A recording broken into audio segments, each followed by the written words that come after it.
I walked into the bank just hoping an old card had enough left for 1 month of rent. Instead, the manager froze when the screen flashed $33 million. For 3 years. I had lived in a motel while my son tried to steal my husband's legacy. Sitting in that glass office, I realized I was not powerless anymore. I was going to make him beg for forgiveness, and he was not going to get it. My name is Margaret Doyle. I am 62 years old. And when I walked into the main branch of First National Bank in downtown Cleveland, I had exactly $12.14 to my name. The building was a cold cathedral of glass and brushed steel that smelled of expensive cologne and filtered air. It was a stark contrast to my reality. I pulled my second-hand wool coat tighter around my body, trying to hide the frayed cuffs and the fact that my shoes were scuffed beyond repair. I did not belong here. I belonged in the damp motel room on the edge of the industrial district where I had been living for the past 6 months, praying I could scrape together enough for another week of rent. I approached the counter, my hand trembling as I reached into my worn leather purse. I pulled out a blue plastic card. It was old. The magnetic strip was scratched, and the logo was a design the bank had stopped using 10 years ago. It had belonged to Patrick, my husband. I had found it in an old wooden box of his things I had managed to save when my life collapsed 3 years ago. The teller was a young woman with perfect manicured nails and eyes that slid over me like I was a stain on the polished marble floor. She took the card with 2 fingers, as if it were contaminated. I just need to check if there is any balance left on this. I stammered, my voice sounding thin in the cavernous room. It belonged to my late husband. The teller sighed, barely suppressing an eye roll. Ma'am, these old accounts are usually purged after inactivity, but I will check. She swiped the card through her terminal with an aggressive motion. I braced myself for the rejection, for the polite dismissal that would send me back out into the rain. The terminal did not beep. Instead, the screen behind the counter flashed a bright, silent red. A notification popped up that I could not read, but I saw the color drain from the girl's face. She stopped chewing her gum. Her hand hovered over a button under the desk. Is there a problem? I asked, gripping the edge of the counter. "One moment," she said, her voice suddenly tight. "I need to get the branch manager." 2 minutes later, a man in a sharp charcoal suit approached. He was in his 50s, with the kind of weary intelligence one earns from decades in finance. His name tag read Manuel Alvarez. He did not look at me with disdain. He looked at me with something akin to fear. "Mrs. Doyle?" he asked softly. "Please, come with me." He led me into a private office enclosed by glass walls. He closed the door and instantly frosted the glass with the touch of a button, cutting us off from the prying eyes of the lobby. He gestured for me to sit, then went behind his desk and typed rapidly on his keyboard. He turned the monitor slightly so I could see. My breath caught in my throat. I saw a logo I did not recognize, Patrick and M. Doyle Legacy Trust. Below, it was a number. It was not hundreds. It was not thousands. It was $33 million. $33 million and 42 cents. The world tilted on its axis. The grey carpet seemed to rush up to meet me. "Mrs. Doyle, I need to verify your identity before we proceed," Mr. Alvarez said, his voice steady, but his hands clasping together tightly on the desk. "Do you have your identification? Your husband's death certificate?" I nodded dumbly. I carried those papers everywhere. They were the only proof I existed, the only proof Patrick had existed. I handed them over. As he reviewed the documents, verifying the seals and dates, my mind snapped back 3 years. I saw my son, Daniel. I saw his wife, Brooke. I saw them standing in the living room of the house Patrick had built, telling me I had to leave. They had told me there was no money left. They had told me Patrick died with debts. They had kicked me out into the snow with 2 suitcases and a broken heart. But looking at this screen, I knew. They had lied, or they had tried to steal this and failed. Mrs. Doyle. Mr. Alvarez's voice brought me back. He slid the documents back to me. This card is not a debit card. It is a secure access key for a high-yield trust fund established from the sale of North River security software just prior to your husband's passing. The account froze automatically upon his death notice because the secondary beneficiary you never came forward to claim it with this key. 33 million. I whispered. The number felt heavy on my tongue. The account has been compounding interest for 3 years. Alvarez explained. He leaned forward, dropping his professional mask for a brief second. His dark eyes bore into mine with urgent intensity. Mrs. Doyle. Our logs show multiple failed attempts to access this trust using digital power of attorney documents over the last 36 months. The system flagged them as fraudulent because physical presence and this specific keycard were required. My blood ran cold. Daniel. It had been Daniel. He had kicked me out to get me out of the way, thinking he could access the money remotely. Mr. Alvarez lowered his voice, though the room was soundproof. Listen to me carefully. Mrs. Doyle, you are a very wealthy woman, but right now, you are vulnerable. You need a lawyer immediately, and do not tell anyone about this. Not your neighbors, and especially not your family, until you are certain they haven't been working behind your back. I looked down at the scratched blue card in my hand. It was no longer just a piece of plastic. It was a sword. I understand, I said. My voice did not shake this time. They won't know a thing. 3 years ago, the air in my living room felt colder than the winter storm brewing outside. I stood on the Persian rug Patrick and I had bought for our 10th anniversary, clutching my hands together to stop them from shaking. Across from me stood my son, Daniel, and his wife, Brooke. They looked like a united front, a wall of ambition and impatience erected against my grief. Daniel was 35 years old then. He was no longer the skinny boy who used to sit on this very rug reading comic books for hours. He was a tech entrepreneur now, or so he claimed, dressed in a crisp button-down shirt that was too tight across the chest. He refused to meet my eyes. He stared at the fireplace, at the mantel where his father's urn had rested until a week prior, when Brooke moved it to the basement because it was too morbid for company. Mum, we need to talk about living arrangements, Daniel said, his voice trailing off. He shifted his weight from one foot to the other. We think it would be best if you took a break from this house, just temporarily, so we can raise Sam and Lily in a healthier environment. I felt like I had been slapped. Healthy. This is their home. This is my home. Daniel. Brooke stepped forward. Her blonde hair was perfectly coiffed, her makeup flawless. She placed a hand on Daniel's arm, not to comfort him, but to silence him. Margaret, you have to be realistic, Brooke said, her voice dripping with a sweetness that burned like acid.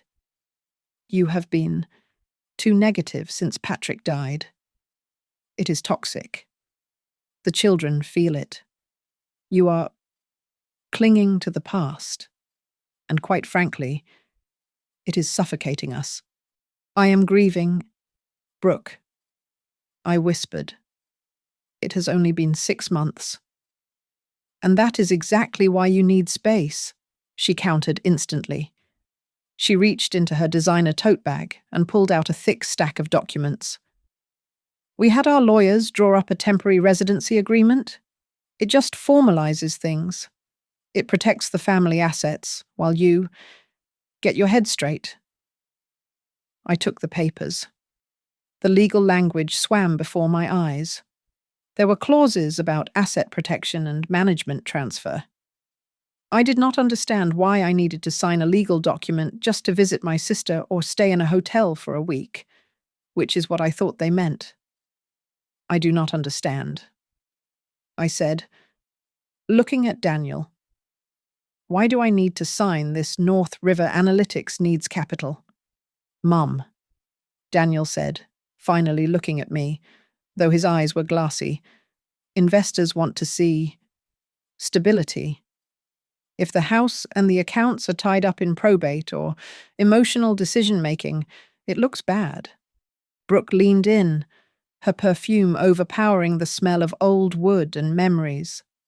If you really loved your son, Margaret, you would want him to be free to use the family assets, flexibly. Unless you want his company to fail, is that it? Do you want to ruin his future too? I looked down at the paper. I just want to stay in my home. It is not your home anymore. Not really, Brooke said, her voice dropping to a harsh whisper. And if you are going to be difficult, well, we might have to have a conversation about your competency. If you keep acting this erratic, maybe a judge needs to decide what is best for you. My breath caught in my throat. They were threatening to declare me senile. They were threatening to take away my freedom if I did not give them my property voluntarily. I looked at Daniel, pleading silently for him to defend me, to remember who I was. Daniel, I asked, Is this what you want? Daniel closed his eyes. He looked pained, but when he opened them, there was no mercy, only a weak man's desperation. Mum, please. You just make things worse since Dad died. I can't take it anymore. Just sign the papers so we can breathe. His words were a physical blow. You just make things worse. I took the pen. My hand trembled so violently I could barely hold it. I thought, if I signed, they would stop looking at me with such hatred. I thought if I signed, I was helping him one last time, and then I could come back when the business was stable. I did not know I was signing away the deed to the house Patrick built. I did not know I was granting Daniel power of attorney over my checking account. I signed. Less than 2 hours later, I stood on the front porch. The wind cut through my coat. Next to me were 2 suitcases containing 30 years of life.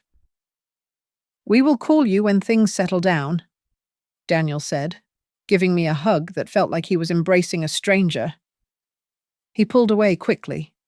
Brooke did not hug me. She stood in the doorway, her silhouette blocking the warm light from the hallway. Travel safe. Margaret, she said. I turned and walked down the driveway toward the waiting taxi. I did not want them to see me cry. I heard the heavy oak door close behind me. Then I heard the distinct, sharp click of the deadbolt sliding into place. It sounded like a gunshot. It was the sound of my life ending. The place I moved into was called the Sunset Motel, though the only thing setting there was my dignity. It was a concrete block squeezed between an interstate off-ramp and a salvage yard. My room smelled permanently of industrial bleach, trying to mask the scent of stale tobacco and mildew. I paid for it week by week, using the meagre savings I had hidden in a sock and the small widow's pension from Patrick's old company. Every Tuesday, I counted out the bills with shaking hands, terrified that one week I would come up short. I tried to keep a lifeline to my old life. I tried to call my grandchildren. Every time I dialed the house number, Brooke answered. Can I speak to Sammy? I would ask, trying to keep the desperation out of my voice. I just want to hear his voice. He is busy with soccer practice. Margaret, Brooke would say, her tone smooth and impenetrable. And honestly, we think it is best if you give them space right now. When you talk about Patrick, it confuses them. It makes them sad. We want a happy home. She made my grief sound like a contagion. Daniel was even worse. He did not yell. He just vanished. In the beginning, he sent short texts like, "Hope you are well," or "Busy week, talk soon." Then, the texts stopped. I spent hours staring at my phone screen, willing it to light up, but it remained a black mirror reflecting my own hollow face. On Sam's 8th birthday, I could not stay away. I took a bus across town, clutching a wrapped Lego set I had skipped 3 meals to afford. I walked up the driveway of the house I had owned for 30 years. I reached for the doorbell, but my hand froze. I was afraid Brooke would call the police. I left the box on the welcome mat. Before I left, I crept to the living room window and peered through the gap in the curtains. The fireplace was roaring. Daniel was laughing, holding a glass of wine. Brooke was bringing out a cake with candles. Sam and Lily were jumping up and down, their faces bright with joy. They looked perfectly happy. They did not look like children who missed their grandmother. I stood in the freezing rain for 10 minutes, watching my family celebrate a life that had surgically removed me. That was when I started to let go.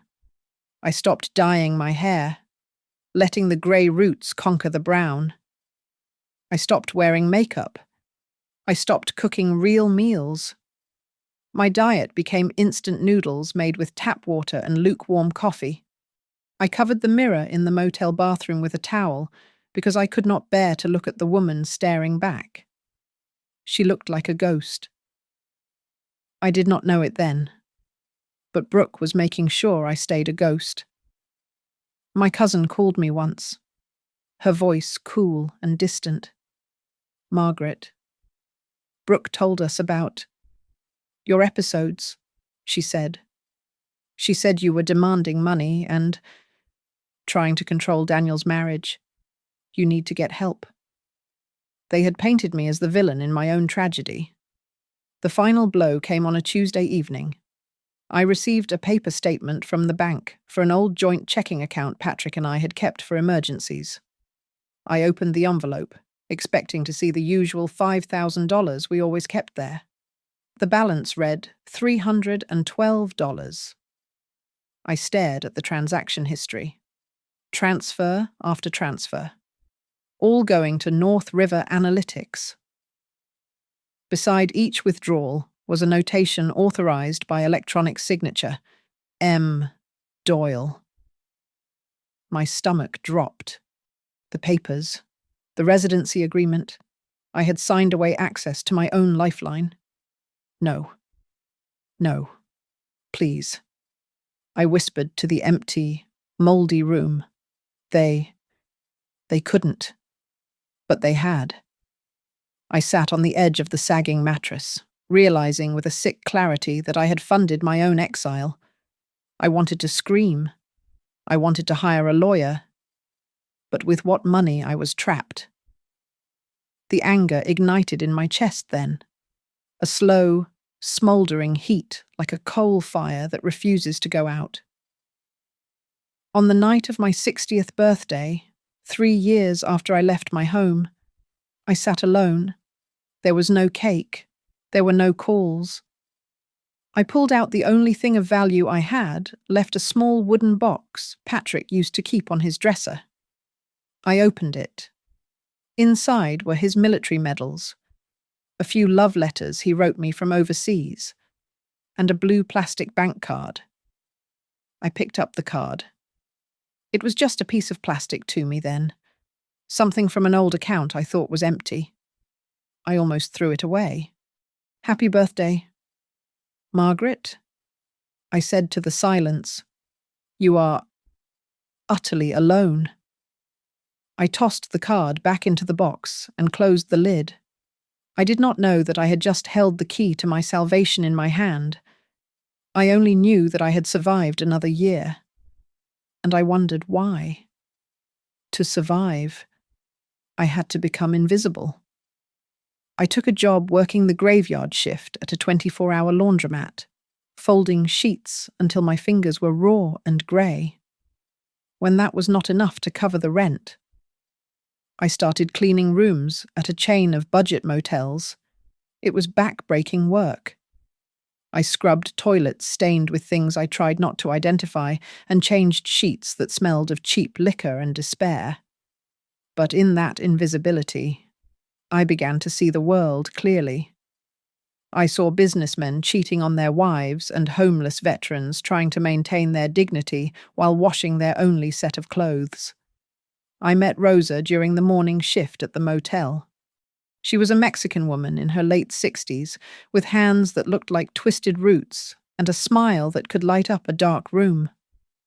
One day, while we were stripping beds in room 104, she told me why she was still working. My son. He said he would take care of me, Rosa said, snapping a fresh sheet into the air. He said, "Mama, sell the house, give me the money for the business, and you live with us." So I did. And 6 months later, his wife says the house is too small. Now I am here. It is cruel, I said, tucking the corner of the sheet. It is not just cruel. Margaret, it is business, she replied, her eyes hard. In this country, sometimes love is just a waiting game for the inheritance.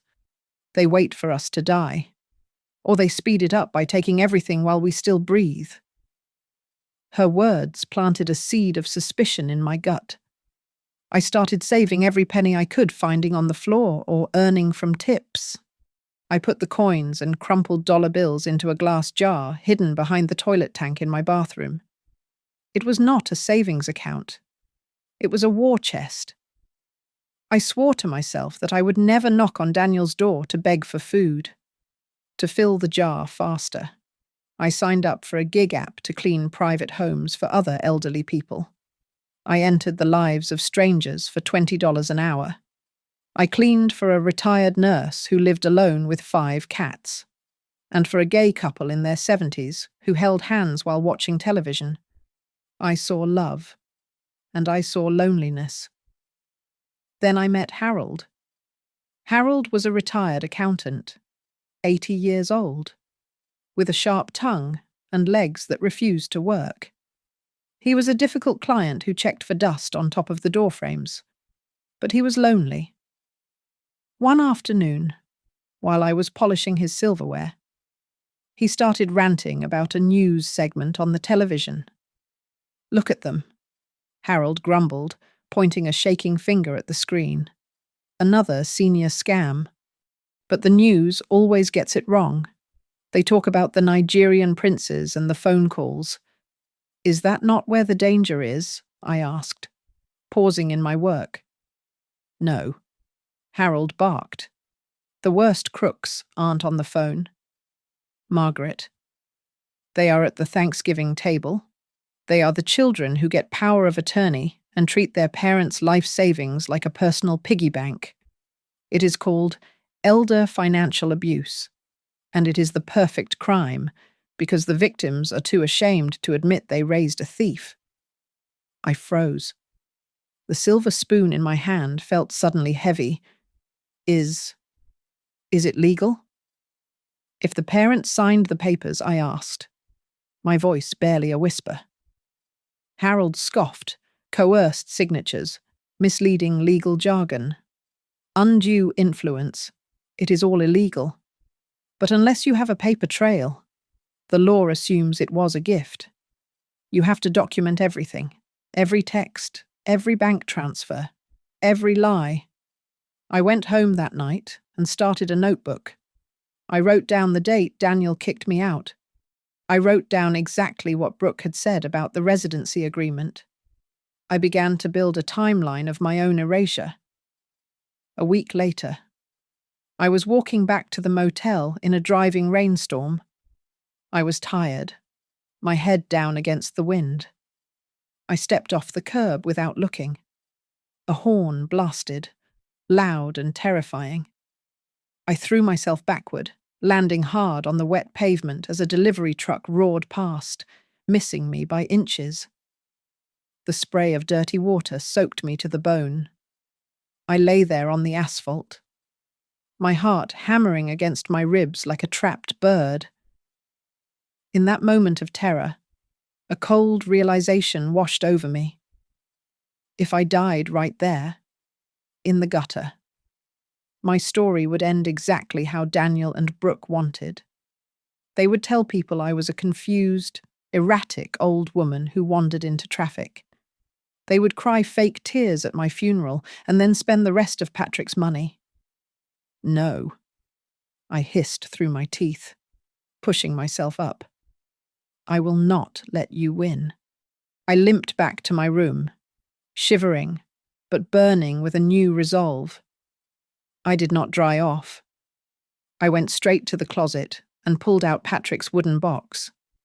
I sat on the bed and opened it. I pushed aside the medals and the letters. I picked up the blue bank card. For 3 years, I had looked at it as a sentimental keepsake, a piece of plastic trash from a dead husband. But now, with Harold's voice in my head and the roar of the truck still in my ears, I looked at it differently. It was from a major bank. It had a chip. "What did you leave me?" "Patrick," I whispered, turning the card over in my rough hands. What is this really? I decided then and there. I would not just survive. I would investigate. And if Daniel had stolen from me, I would burn his world to the ground using the very laws he thought protected him. I walked into that bank with a knot of anxiety tightening my chest. I did not go there expecting a windfall. I went there because I was terrified of debt. In my mind, the blue card I had found in Patrick's box was likely attached to an account with unpaid fees, perhaps a forgotten credit line that had been accumulating penalties for 3 years. I could not afford a surprise bill. I wanted to close the account, cut the card, and sever the last loose financial end that might drag me further into poverty. When the teller first took the card, she looked bored. She swiped it through the reader on her keyboard, and I watched her frown as the machine gave a dull beep of rejection. "It is not reading," she said, looking at the worn plastic. "Strip is demagnetized. Let me try the numbers manually." She began typing the 16 digits embossed on the front. I gripped my purse strap, bracing myself for her to tell me I owed the bank hundreds of dollars. But as she hit the enter key, her fingers froze. Her eyes widened, darting from the screen to me and back again. She did not speak to me. She picked up her phone and dialed a 3-digit extension, whispering something I could not hear. "Please wait here." "Ma'am?" she said, her voice trembling slightly. "Mr. Alvarez is coming a few minutes later." I was sitting in the glass-walled office of the branch manager, my heart hammering against my ribs like a trapped bird. The silence in the room was suffocating. I felt a wave of nausea. Memories of the hospital where Patrick died came flooding back the paperwork, the insurance claims, the endless bureaucracy of death. I wanted to stand up and run. I wanted to go back to my motel room where it was safe and quiet. Then Manuel Alvarez turned his monitor toward me, and the world stopped. "This is not a credit card, Mrs. Doyle?" Mr. Alvarez said, his voice low and serious. "This is a high-security access key. It connects to a blind trust established shortly before your husband passed away. It seems he sold his equity in his cybersecurity firm, North River Security, to a larger conglomerate just weeks before his death." I blinked, trying to process his words. Patrick sold the company. But Daniel said it was worthless. The sale was private. Alvarez continued, tapping a key to scroll through a document. The proceeds were deposited directly into the Patrick and Margaret Doyle Legacy Trust. The mandate was strict. The funds were to be reinvested automatically until the primary beneficiary you presented this physical key and verified your identity in person. He looked at me, and for the first time, I saw a flicker of confusion behind his professional mask. "Mrs. Doyle, there is something else you need to know," he said. He hesitated, then turned the screen back to face him, his fingers flying across the keyboard to open a log file. "The reason this account was flagged so aggressively when the teller entered the numbers is that, well, someone has tried to access it before. My breath caught. Who 3 years ago, almost exactly a month after your husband passed." Alvarez said, reading from the screen. "An attempt was made to liquidate the trust and transfer the funds to an account held by North River Analytics. The request was submitted with a digital power of attorney document bearing your electronic signature." I felt the blood drain from my face. The residency agreement. The papers Brooke had forced me to sign while I was drowning in grief. Why? I started, my voice failing me. Why did the money not move compliance protocols? Alvarez stated firmly. Because of the size of the trust, $33 million at the time, and the specific instructions Patrick left. Digital authorization was insufficient. The system demanded the physical keycard and biometric verification. When the requester could not produce this card, the system locked down. We sent a notification to the address on file, but I never got it. I whispered. Daniel intercepted the mail. The truth hit me with the force of a physical blow. Daniel and Brooke had not just kicked me out because I was annoying. They had kicked me out because they thought they had successfully stolen $33 million. They thought they had drained the account, and I was just loose baggage to be discarded. They did not know the bank had stopped them. They must have assumed the account was empty or frozen for other reasons, never realizing that the key to the fortune was sitting in a wooden box on my dresser the whole time. "He tried to steal it," I said, my voice hardening. "My son tried to steal everything Patrick left for me." Alvarez nodded slowly. "It certainly looks that way. Mrs. Doyle. And since he failed, the money has just been sitting here, reinvested in low-risk index funds, growing for 3 years." He reached into his desk drawer and pulled out a business card. "I can provide you with the full system logs," Alvarez said. "They show the IP address, the timestamps, and the rejected transfer requests. I also strongly suggest you speak to this woman. She is a forensic accountant and attorney who specializes in elder financial abuse. She is the best in the state." I took the card. My hand was not shaking anymore. I walked out of the bank into a grey, drizzling afternoon. The rain felt cold on my face, but inside I was burning. I looked down at the blue card in my hand. 10 minutes ago, I was a poor widow hoping to avoid a fee. Now, I was a woman holding a loaded gun. You wanted the money, Daniel, I whispered to the wet pavement. You wanted it so bad you threw your mother in the trash. Well, now I have it, and I have the proof of what you did. I put the card into my pocket and walked toward the bus stop. I did not look like a victim anymore. I looked like a woman who had just realized that the game was not over. It had only just begun. Maya Thompson was a sharp-edged woman in her 40s, with skin the color of deep mahogany and eyes that missed nothing. Her office was not in a glass tower like the bank, but in a restored brownstone that smelled of old law books and expensive coffee. She read the system logs Mr. Alvarez had provided. Then she read the copy of the residency agreement I had retrieved from my files. She did not gasp.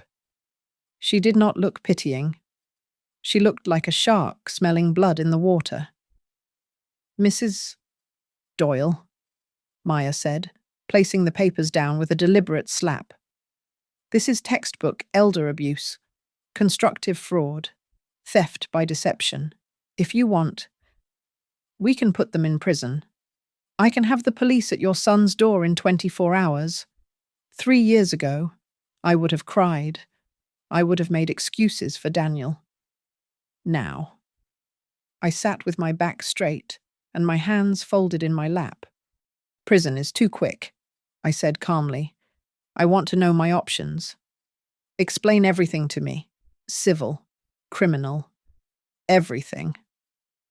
Maya raised an eyebrow, a flicker of respect crossing her face. All right, let's look at this agreement.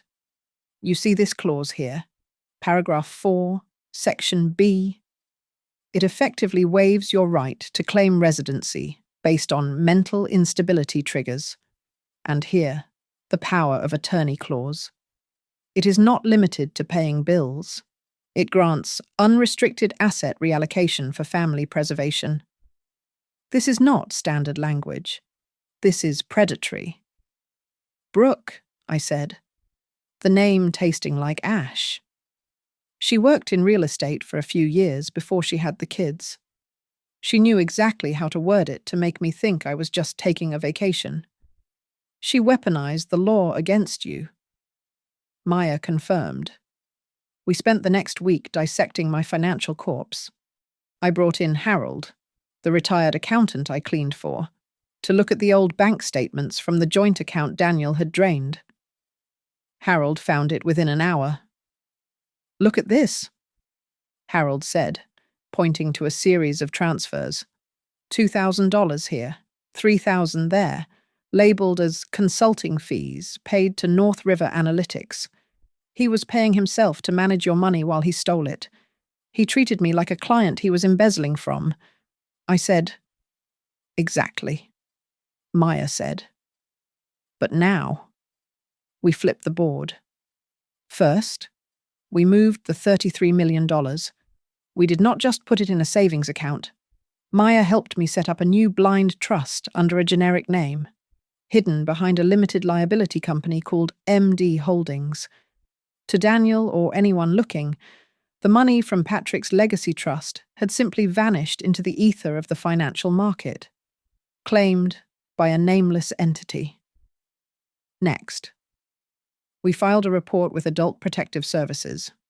We did not ask for an immediate intervention. We simply logged the evidence, the coerced signature, the drained accounts, the isolation. This creates a paper trail, Maya explained. If they ever try to claim you are incompetent again, this report will blow up in their faces. It turns their defense into a confession. I moved out of the Sunset Motel. I found a small one-bedroom apartment in a quiet, older building downtown. It was clean. It had a kitchen with a working stove and a window that looked out onto a park, not a highway. But I kept my old coat. I kept my cleaning job. To the world. I was still Margaret the maid. It was the perfect camouflage. Then came the offensive strike. Maya discovered that Daniel's company, North River Analytics, was leveraging heavy debt to stay afloat. They had taken out high-interest loans that were currently in default and being sold on the secondary market for pennies on the dollar.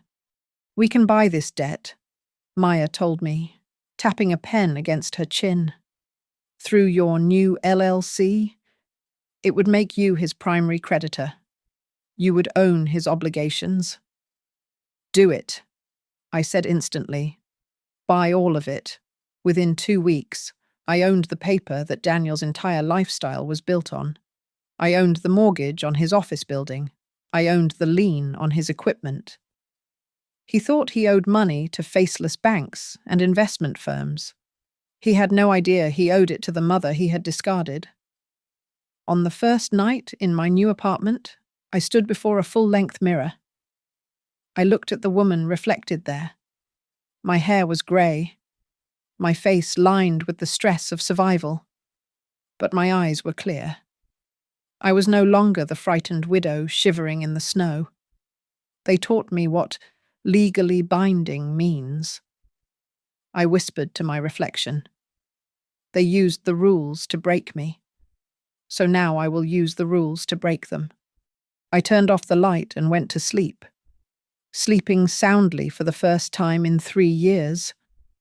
I was not just a victim anymore. I was the bank. And the bank was about to foreclose. With the guidance of Maya and the sharp eye of Harold, I did not go on a spending spree. I made a calculated investment.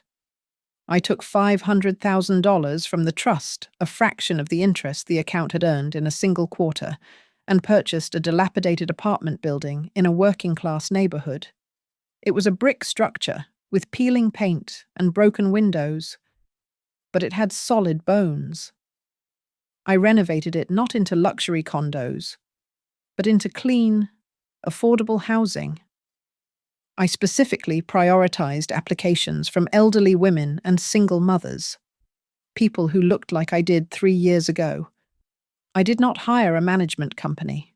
I used my own hands. I applied everything I had learned, scrubbing toilets in motels to set up a rigorous maintenance schedule. I replaced the carpets with hardwood that was easier to clean. I installed bright lights in the hallways. The tenants did not know I was a multimillionaire. They just knew me as Miss Maggie, the landlady who actually fixed the leaking faucets and never raised the rent arbitrarily. One afternoon, Mrs. Higgins, a tenant on the second floor, stopped me in the hallway. She was holding a letter, her hands shaking. "Ms. Maggie, I don't understand this bank fee," she stammered, looking ashamed. "My grandson said he only borrowed $20 for gas, but the account is overdrawn." I gently took the letter. I had seen this story a dozen times. "Come inside for tea." "Martha," I said softly, "let us look at it together." It was not just Martha. Almost every tenant had a story. A daughter who needed help with a mortgage and never paid it back. A nephew who had access to a PIN number. I listened to them all. I wrote down the patterns in my notebook and sent the data to Maya. We were not just building a case against Daniel anymore. We were mapping an entire ecosystem of quiet, polite theft occurring in living rooms across America. I began attending financial literacy workshops at the City Community Center. At first, I sat in the back, listening. But soon, I raised my hand. Eventually, the organizers asked me to speak. I told my story anonymously. I told a room full of seniors that love does not mean handing over your financial autonomy. Check your statements. I told them, my voice ringing clear in the small auditorium. If your children love you, they will not mind you asking questions. If they get angry, well, that is your answer. I also volunteered for a crisis hotline for elder abuse. It was grueling work.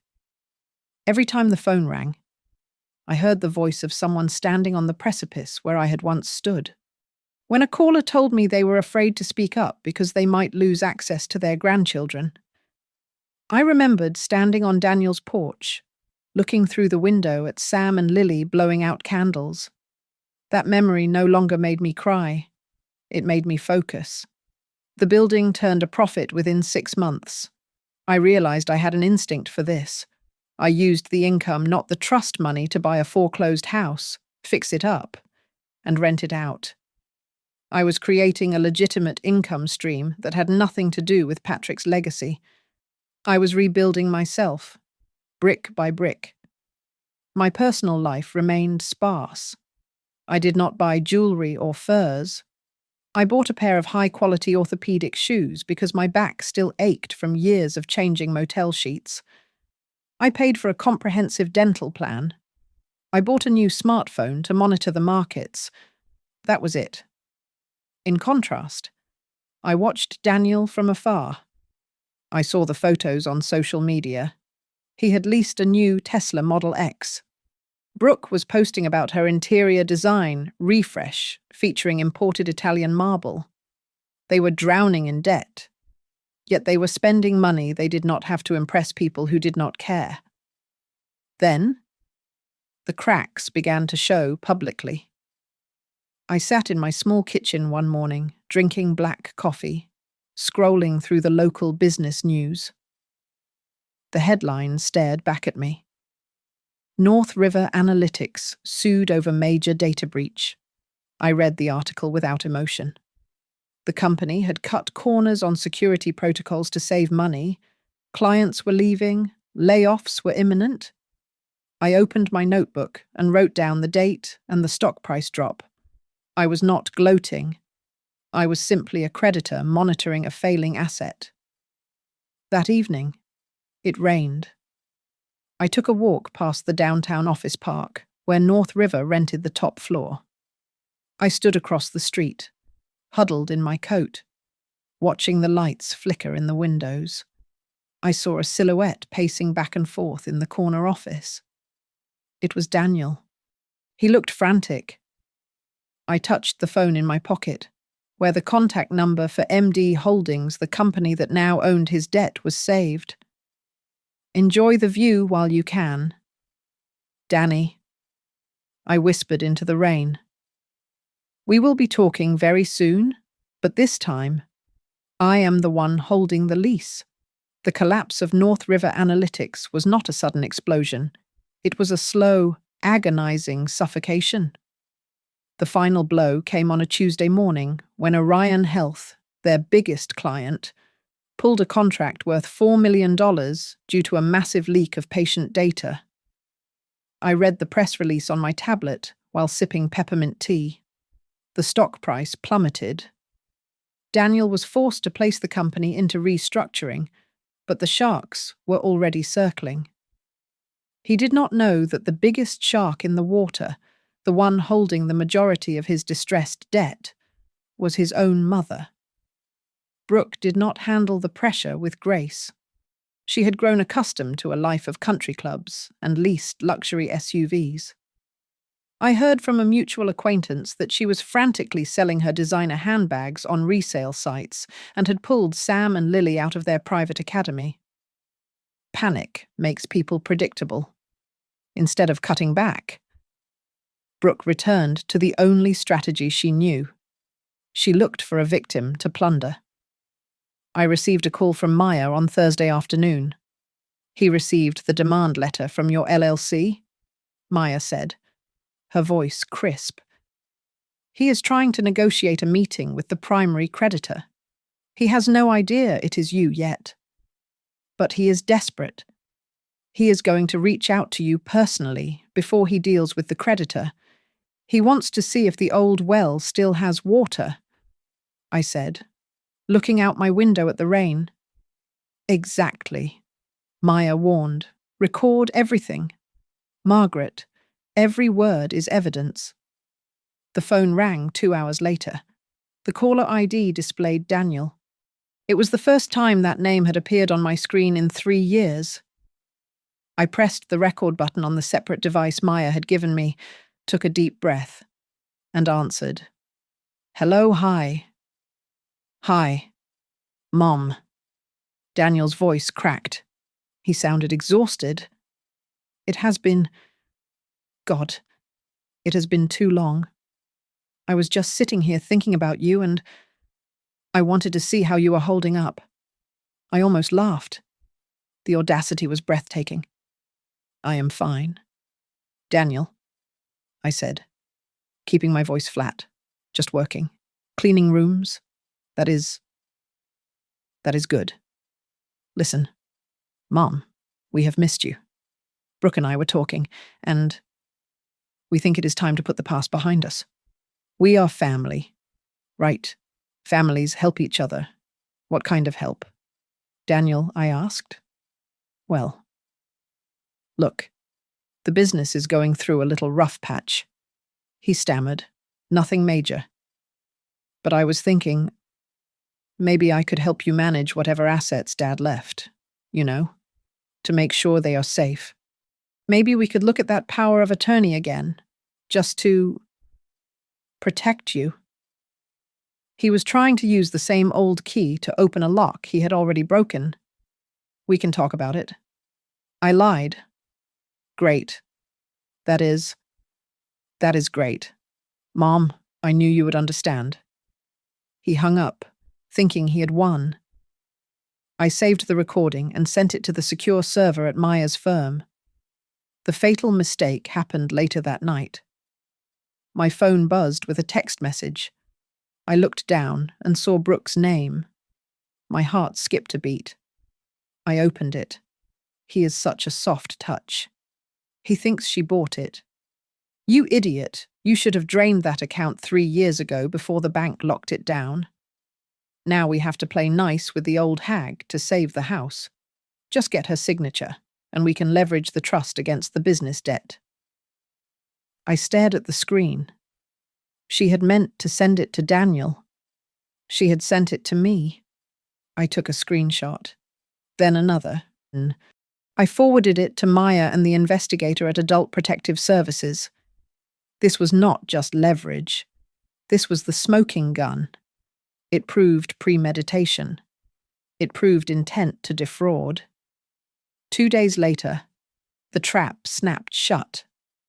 Maya sent the formal foreclosure notice to North River Analytics regarding the outstanding loans held by Margaret Doyle Holdings, LLC. The notice demanded immediate repayment of $2.5 million or the surrender of all collateral, including the office building and Daniel's personal residence, which he had foolishly cross-collateralized. I can only imagine the moment Daniel read the document. I imagine him sitting at his glass desk, reading the name of the creditor, Margaret Doyle Holdings. I imagine the blood draining from his face as he realized the anonymous investor he had been dodging was the woman he had evicted. An hour later, there was a frantic pounding on my apartment door. I checked the peephole. Daniel was standing there. He was wearing a suit that looked like he had slept in it. His hair was disheveled, and sweat was beading on his forehead despite the chill in the hallway. He held a thick manila envelope in one hand, undoubtedly the old power of attorney papers and the foreclosure notice in the other. I unlocked the door and opened it wide. We need to talk. Mom. He gasped, his eyes darting around my modest apartment as if looking for a trap. We need to talk right now. I looked at him. I did not step back. I did not offer a hug. I walked calmly to the small table where I had already set out a pot of tea and 3 cups, expecting company.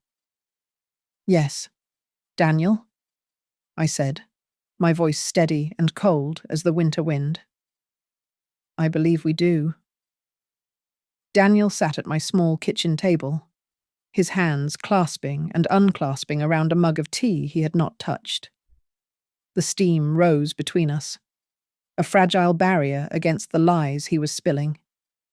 It was just a temporary liquidity issue? Mum, Daniel said, his eyes fixed on the tablecloth rather than my face. The market shifted. I had to borrow some funds from the accounts to cover payroll. I never meant to take it permanently. I just needed to bridge the gap. He was rewriting history. In his version, he had not kicked me out. He had not left me to rot in a motel. He had simply made a business error. The door buzzer rang, cutting off his stammering explanation. It was Brooke. She swept into the small apartment, bringing a gust of expensive perfume and cold air. She looked thinner than I remembered, and the edges of her designer coat were fraying.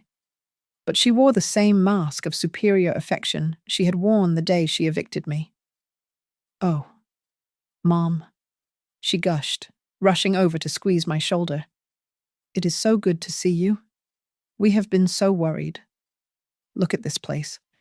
It is cozy." "Sit down, Brooke," I said. I did not smile. She sat next to Daniel, placing her hand over his. They looked like a portrait of a besieged couple. "We want to fix this," Brooke said, her voice dropping to a conspiratorial whisper. "We know things have been strained, but families get through hard times together. We want you to come home, Margaret. We can set up the guest suite for you."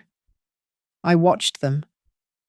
I watched the way Brooke's eyes darted around the room, assessing the cheap furniture, calculating how desperate I must be. I realized with a cold certainty that they did not see a mother or a grandmother. They saw a wallet that had developed a pulse. "How are Sam and Lily?" I asked suddenly. Daniel blinked, thrown off script. They are fine. Sam is having some trouble at school, fighting, and Lily, well, she stays in her room a lot. It has been hard on them with the financial stress." A pang of sharp pain hit my chest. My grandchildren were suffering because of their parents' greed, but I knew that saving them meant stopping their parents, not enabling them. "I see," I said. Daniel took a deep breath and slid a thick document across the table. "To fix this, to really fix the company and get our home back,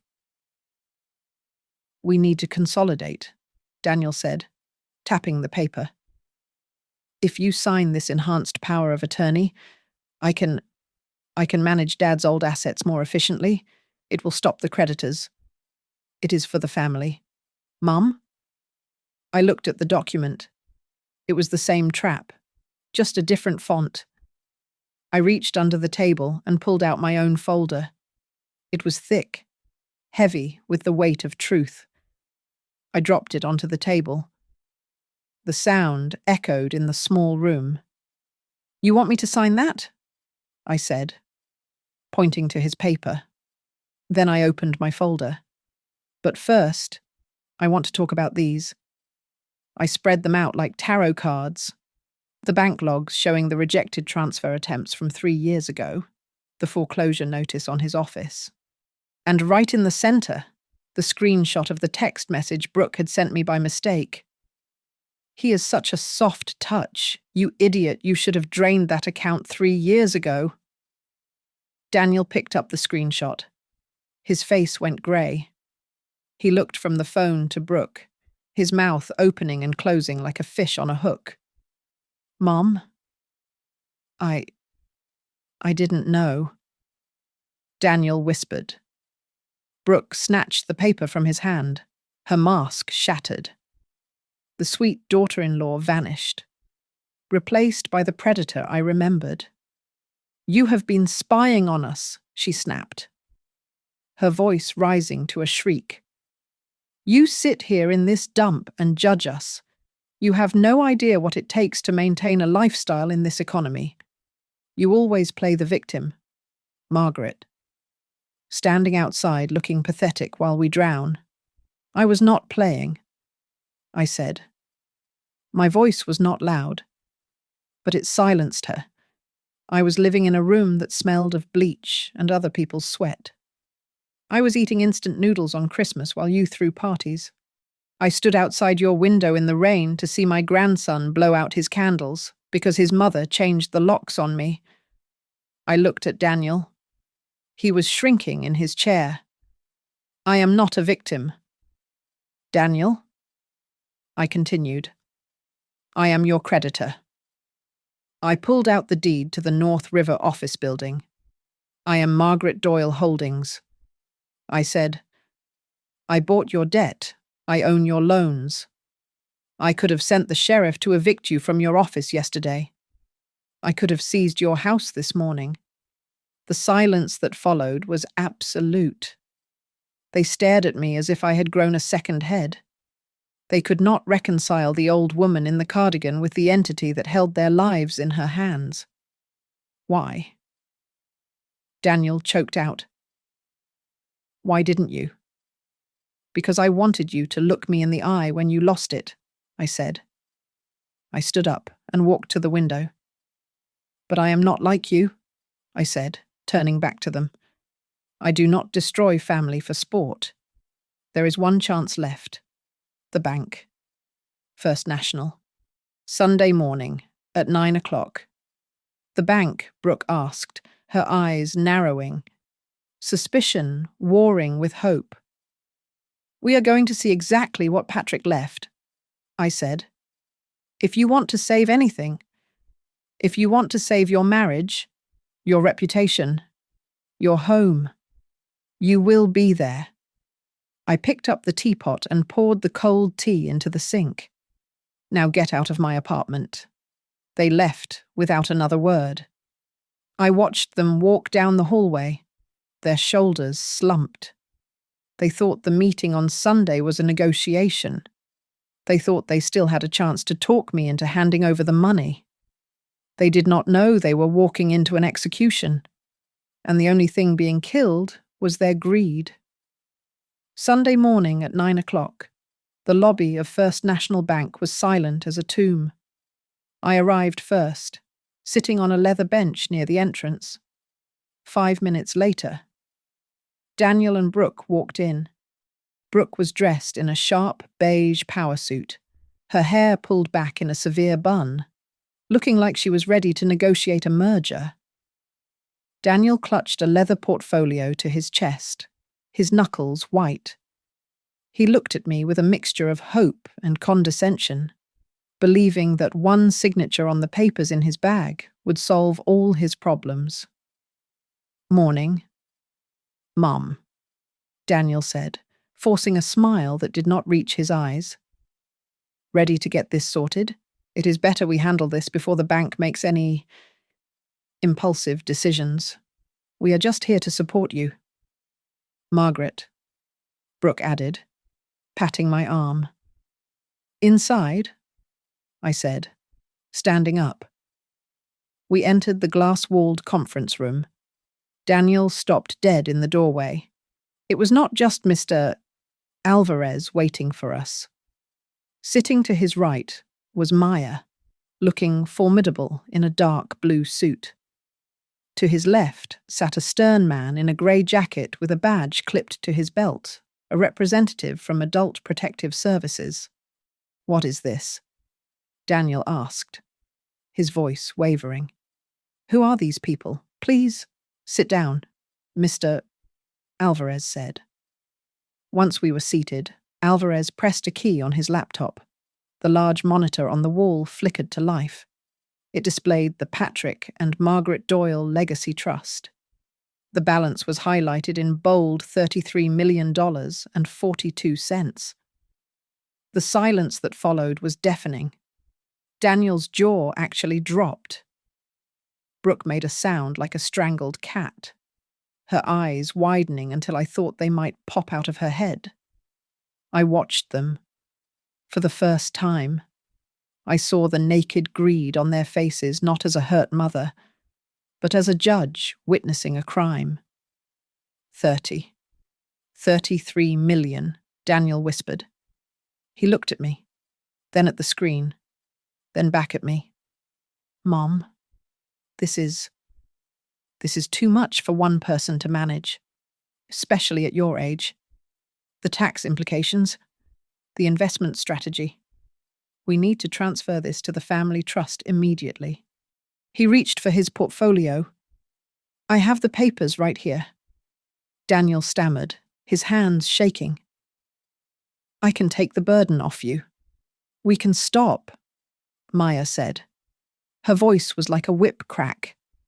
She slid a thick folder across the polished table. It stopped right in front of Daniel. Before you try to assert competency issues, Mr. Doyle, you should look at the evidence we have compiled, Maya said calmly. That folder contains logs of your unauthorized attempts to access this account 3 years ago. It contains forensic accounting of the funds you embezzled from your mother's checking account. And it contains a text message from your wife conspiring to defraud Margaret Doyle of her assets. Daniel froze. He looked at Brooke. And I am here. The man in the grey jacket spoke up. Because this is a textbook case of elder financial abuse. Based on the evidence Mrs. Doyle has provided, the district attorney is ready to file felony charges against both of you. We are talking about theft by deception, fraud, and conspiracy. You could be looking at 10 to 15 years in prison. The colour drained from Brooke's face. She turned to Daniel, her eyes wild. I didn't do anything. Brooke screamed, pointing a manicured finger at her husband. It was his idea. He told me the money was rightfully his. He told me you were losing your mind. I just wanted to protect our children. Brooke. Daniel gasped. You told me to get the signature. You told me to change the locks. Enough, I said. My voice was not loud, but it stopped them cold. I stood up. I felt 10 feet tall. The money is not here, I said. I moved it yesterday. What Daniel whispered. I transferred the entire $33 million into a new irrevocable trust, I explained, looking them dead in the eye. A portion has been donated to the Adult Protective Services to help people like me fight people like you. A very large portion has been placed in a blind trust for Sam and Lily. It will pay for their college, their first homes, and their weddings. But you, neither of you will ever touch a single penny of it. You cannot borrow against it. You cannot manage it. And the rest? Brooke asked, her voice trembling. The rest is mine, I said. To build affordable housing and to live in my home. I tossed a set of keys onto the table. They were the keys to the house in the suburbs, the house they had kicked me out of. The bank foreclosed on your house this morning because you used it to secure the business loans I bought, I said. I bought the house back from the bank at auction an hour ago. It is my house again. You have 24 hours to vacate. I suggest you start packing. Daniel put his head in his hands and began to sob. It was a pathetic, broken sound. Here is the deal, Maya said, sliding a final document forward. Margaret does not want to send the father and mother of her grandchildren to prison. If you sign this admission of guilt, agree to mandatory financial counselling, and complete 2,000 hours of community service at a senior centre, she will not press criminal charges. If you refuse, the officer here will arrest you before you leave this room. Daniel looked at the paper. He looked at me, tears streaming down his face. Mom, please, I am sorry. Sign it. Daniel, I said, with a shaking hand. He signed. Brooke, weeping silently, signed next. I picked up the old blue card. Patrick had left me the key to my survival. I ran my thumb over the raised numbers. I did it. Patrick. I thought. I saved myself. I turned and walked out of the glass room without looking back. Behind me, my son was crying, and my daughter-in-law was defeated. But I did not stop. I walked out into the crisp morning air, took a deep breath, and hailed a taxi. I was going home. Thank you so much for listening to my story. I would love to know where you guys are tuning in from. So please drop a comment down below and share your thoughts on how Margaret handled her family. Did she go too easy on them? Or was it the perfect revenge? Don't forget to subscribe to Grandma's Family Diary. Smash that like button and hit the hype button to help this story reach more people who might need to hear it.